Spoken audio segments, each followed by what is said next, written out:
Bom dia, boa tarde, boa noite, boa madrugada, já que não há hora certa para estudar. Nós vamos ver agora a questão 1b, que é, de certa forma, uma continuação da questão 1a. Na questão 1a, nós vimos a mesma questão pelo sistema de amortização constante. Nós agora vamos ver os mesmos dados tratados com o sistema de prestação constante. Uma empresa está planejando um pedido de financiamento em um banco. Ela precisa obter R$ 120.000.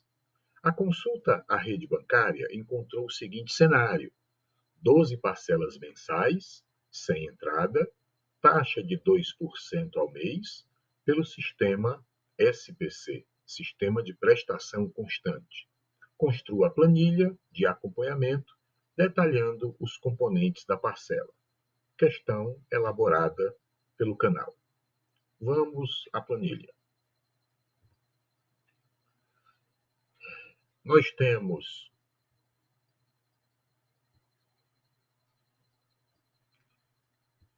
aqui a planilha, é sempre essa planilha que eu uso como base. Nós temos aqui as colunas instante, saldo anterior, juros acrescidos, subtotal, valor liberado, subtotal, pagamento da prestação e o saldo final. Ao lado, nós temos essas duas colunas que detalham a prestação. Então, vamos lá. A pessoa necessita do empréstimo, vai até o banco, conversa com o gerente, entrega os seus documentos, a papelada, e após a burocracia vencida, o banco libera o empréstimo. Então, nós temos aqui um valor liberado de R$ 120.000, o valor desejado. Subtotal, R$ 120.000. Não há pagamento no instante do negócio. Entenda-se que cada linha que nós temos aqui na planilha serão os 12 momentos, os 12 instantes da transação, da operação. Instante zero é o momento da liberação, o momento do contrato do empréstimo. Instante zero. Instante 1 é um período após. Então, aqui nós temos os 12 períodos. O costume é que os pagamentos sejam mensais. Então, cada linha representa um mês. Nós temos aqui instante zero, vamos supor que dia 1º de janeiro, se fosse possível, não fosse feriado, nós teríamos a contratação desse empréstimo, 1º de janeiro. Instante 1, 1º de fevereiro. Instante 2, 1º de março. Instante 3, 1º de abril. E assim sucessivamente até 1º de dezembro. Então, cada linha dessa, nós temos o aniversário do contrato aqui, a data de efetivação do contrato, e a cada linha o aniversário de um mês desse contrato. Não há pagamento no instante do contrato, é sem entrada, então a primeira parcela vai se vencer no instante 1. A pessoa realizou o contrato, recebeu a liberação, o dinheiro já está em conta, e ele sai da agência no dia que assinou o contrato, devendo ao banco R$ 120.000. Linha de baixo, um mês após, nós temos, ele volta à agência bancária e quanto que ele passou um mês devendo? Ele passou um mês devendo os R$ 120.000. Os juros contratados foi de 2%. Então, se ele passou um mês devendo R$ 120.000, ele vai ter acrescido a sua dívida 2% sobre o valor que ele passou um mês devendo.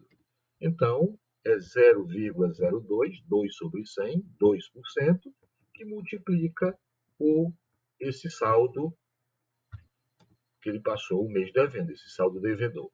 Deu R$ 2.400. Nós temos aqui saldo anterior de R$ 120.000, acrescido de 2.400, então esse subtotal será de R$ 122.400. Não há valor liberado, O contrato previa apenas 120 mil entregues logo no instante zero, então não haverá valor liberado. E esse saldo, esse subtotal, continua em 122.400. Ele se dirige ao caixa para fazer o pagamento da primeira prestação. Lembre-se que o sistema é o sistema de prestação constante. Se é o sistema de prestação constante, nós devemos agora calcular essa prestação e ela será a mesma para os 12 pagamentos. Como que nós calculamos essa prestação constante? Vamos agora olhar se isso será calculado pela HP12C, maquininha financeira mais comum que se encontra no mercado. E o que nós temos? Nós temos que colocar na HP, ela tem uma memória infinita. Se nós desligarmos essa máquina hoje e daqui a 2 anos ligarmos novamente, tudo que estava dentro dela continua lá, ela não perde os dados. Isso é uma coisa boa por um lado, mas é ruim por outro. Às vezes, se faz um cálculo hoje e amanhã, se nós formos fazer um novo cálculo e não limparmos a máquina, os dados dessa solução anterior pode ter impacto, pode atrapalhar o cálculo seguinte. Então, às vezes acontece, não é sempre, mas há situações em que dados anteriores interferem nos dados que nós queremos fazer depois. Então, devemos colocar fFIN na máquina. fFIN é o comando para limpar os registradores financeiros. Depois disso, nós temos que informar para a máquina teclinha G, END, para informar para a máquina que a prestação, o fluxo de prestações será tipo END, final de período. 120 mil é o capital recebido, coloco em PV, isso aqui está informando para a máquina que o capital dessa transação, desse cálculo, será 120 mil, positivo. 12 será o número de parcelas, 12 em N, 2 em I, 2 é a nossa taxa. Perceba-se que a taxa é entregue para a máquina na sua notação percentual. Não é 2 sobre 100, já é 2. A máquina divide lá dentro na formulinha que ela tem dentro dela, ela mesma divide isso aqui e trata como 2%. Após informar para a máquina os 3 parâmetros da questão, nós, ao pressionarmos apenas a tecla PMT, sem nada antes, a máquina entende que é uma pergunta e devolve para a gente a resposta 11.347,15. Note que está negativo, porque se o 120 mil é setinha para cima, coisa boa no fluxo, a máquina está informando que esse 11 mil ele tem uma característica, um formato, uma feição, um sentido contrário ao 12 mil. Se 12 mil é bom, 11 mil será coisa triste, pagamento. 11.347,15.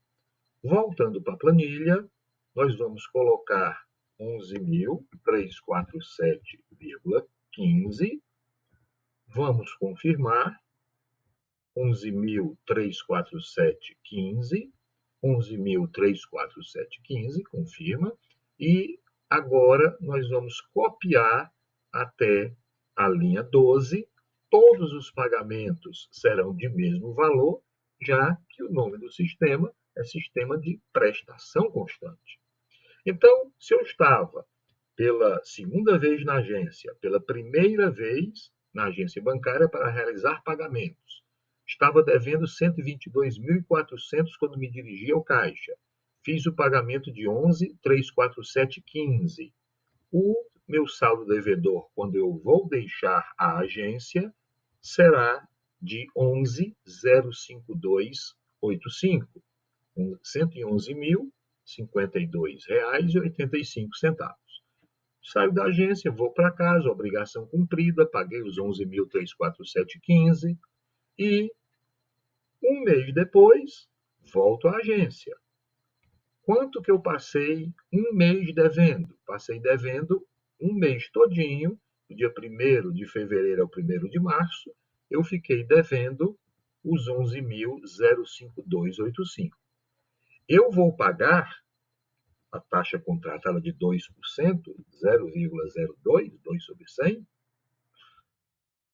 a mesma taxa será paga. Mas, como o saldo devedor agora foi um pouco menor, porque já houve amortização, já houve pagamento, o valor dos juros será de 2.221,06. Mas note que, apesar de o valor ser menor, é a mesma taxa de juros, mas a base aplicada, que é o saldo devedor, ele era menor. Então, agora, nós vamos ter saldo anterior acrescido dos juros que foram calculados, não há liberação, o subtotal é 113.273,91 e chega o momento de eu me dirigir ao caixa e fazer o segundo pagamento. Após fazer o segundo pagamento, o meu saldo devedor, 113 menos o valor da prestação. Nós temos aqui 101.926,76. Terceiro instante, instante 3, passei novamente agora devendo durante um mês o valor 101.926,76, aplica-se 2%, 0,02, sobre a base do valor que eu passei um mês devendo. O valor dos juros que serão crescidos agora é um pouco menor, porque a base saldo devedor está menor ainda, e o saldo devedor, quando ele se dirige ao caixa para realizar o quarto pagamento, é 103.965,29. Não há liberação, o subtotal é exatamente esse, e vou ao caixa e pago novamente 11.347,15. O saldo devedor, quando eu vou deixar a agência, é agora de 92.618,14. Acredito que vocês tenham entendido já a mecânica da planilha, como é que as coisas acontecem. Vou copiar essa linha e vou levar até o instante 12. 12 parcelas iguais durante todo o período. O saldo aqui deveria ser zero. Isso acontece muitas vezes. Ele diz que ainda resta pagar 2 centavos. O que acontece? Esse detalhezinho, esse resíduo, é porque essa prestação não deveria ser de 11.347,15. Deveria ser 0,15 e mais alguma coisinha. Como o sistema monetário brasileiro trabalha com duas casas decimais, então tem que ser 15. Porque se fosse 16, iria cobrar demais. Vamos colocar aqui 11.347,16. Se as parcelas forem todas de 11.347,16, o que vai acontecer? Acontece que nós temos um pagamento maior. Nós temos um pagamento aqui maior, o saldo devedor fica negativo de 11 centavos, porque, sendo 16 em todas as parcelas, o banco vai cobrar demais. Então, o valor é 11.347,15, esse é o valor correto. Todas as parcelas serão neste valor, com exceção da última. O banco costuma ajustar na última parcela, 347,17, ele costuma ajustar na última parcela esse resíduozinho que ficaria. Então, 11.347,17 é a última parcela. Entende-se como sistema de prestação constante, e esse detalhezinho no centavo da última parcela é só para a coisa realmente zerar. Então, nós temos aqui as 12 parcelas, entenda-se que elas são iguais, esse ajustezinho fino na última prestação é um detalhezinho pequeno, mas é dito sistema de prestação constante. Vamos agora detalhar essa parcela, essa prestação, em seus componentes amortização e juros. Quando você se dirige ao caixa e entrega o 11.34715 como sendo um só dinheiro, na verdade, eu costumo dizer que esse dinheiro, 11.347,15, esse dinheiro lá ele tem duas cores. Uma cor é a amortização e outro pedacinho, um pacotinho desse dinheiro, um pedaço dessa quantia é de juros pagos. Quanto que eu vou pagar de juros? Tudo que me for cobrado no período. Então, vou pagar 2.400 de juros da primeira prestação. Desses 11.34715, 2.400 é de juros. E o restante, todo o restante, a prestação será entregue como amortização. Esses dois valores juntos somam 11.34715. Será assim nas 12 prestações.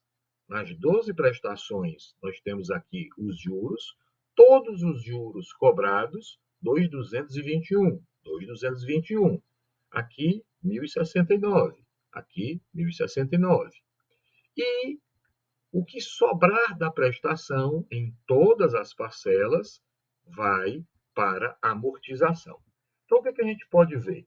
À medida que o saldo devedor está diminuindo a cada mês, então eu estou emprestando menos dinheiro, tomando emprestado menos dinheiro a cada mês, meu saldo devedor está diminuindo, então o valor que eu estou pagando de juros a cada mês também está diminuindo.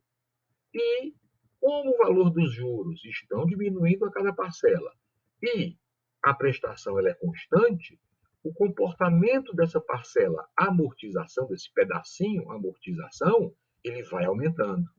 Se o valor total da prestação é constante, é fixo, e os juros estão decrescentes, o que a gente tem? A gente tem uma amortização crescente. Então, a amortização começa no primeiro mês com 8.947 e na 12ª parcela ela é de 11.124,68. Essa mecânica acontece porque eu vou levar para a amortização paga exatamente o que sobrar da prestação. Prestação de 11.347, juros de 221, restam 9.126,09 para eu amortizar a dívida. Esse valor 111.052 para esse valor 101.926, a diferença é 9.126.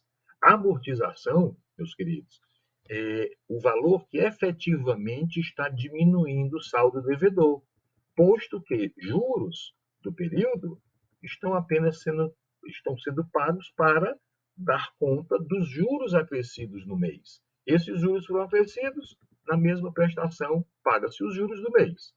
O que sobra é o que efetivamente faz reduzir o saldo devedor. Amortizar é isso, reduzir o saldo devedor. Haverá um outro exercício, o 1C, que nós vamos apresentar como amortizar os mesmos parâmetros dessa questão pelo sistema americano.